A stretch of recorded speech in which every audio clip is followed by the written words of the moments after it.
Hi வணக்கம். இன்றைக்கி சிம்பிளாக ப்ளவுஸ் எப்படி டிசைன் பண்ணலான்னு பார்க்கலாம். பைப்பிங் டபுள் பக்கம் பைப்பிங் வச்சுட்டு ஸ்லீவுக்கும் நெக்குக்கும் அதேமாரி வச்சுக்கலாம். வச்சு எடுத்துட்டு பீட்ஸ் வச்சு எப்படி டிசைன் பண்ணலான்னு இன்றைக்கி பார்க்கலாம்.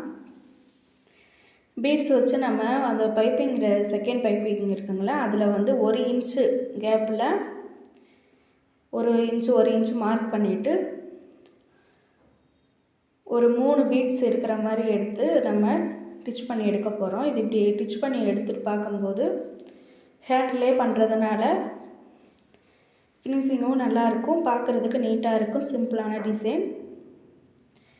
இப்போ 1 இன்ச்சு கேப்பில் ஃபஸ்ட்டு கீழே முடிச்சு போட்டுக்கணும். 2 நூலை ஊசியில் கோர்த்துட்டு ஃபஸ்ட்டு 2 பீடு போட்டு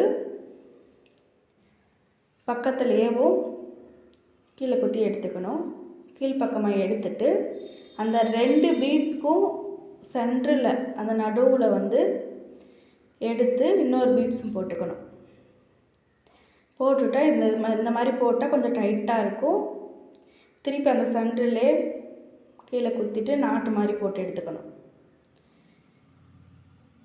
இதேமாரி நாட்டு மாதிரி போட்டு எடுத்துட்டு 1 இன்ச்சு கேப்பில் இன்னும் அதேமாரி பீட்ஸ் 3 பீட்ஸ் வச்சு இது பண்ணணும். அந்த நாட்டு போட்டுட்டு இன்னொரு பீட்ஸுக்கும் போடலாம். இல்லை நமக்கு நூல் உள்ளே ஃபினிஷிங்காக கிடைக்கணும்னா கட் பண்ணி எடுத்துட்டு திருப்பி 1 இன்ச்சு கேப்பில் ஃபஸ்ட்டு 2 பீட்ஸ் போடணும். 2 பீட் போட்டுட்டு பக்கத்துலேயே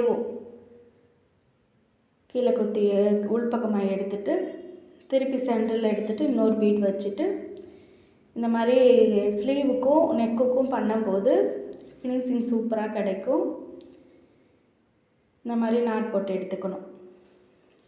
அந்த ஊசி குத்திட்டு டபுள் சைடு அந்த ஊசிலே டபுள் சைடு 2 பக்கம் நல்லா சுற்றிட்டு இந்த மாதிரி இப்போ நாட் போட்டு எடுத்தோன்னா இது சிம்பிளாகவும் இருக்கும், பார்க்குறதுக்கு நீட்டாகவும் இருக்கும்.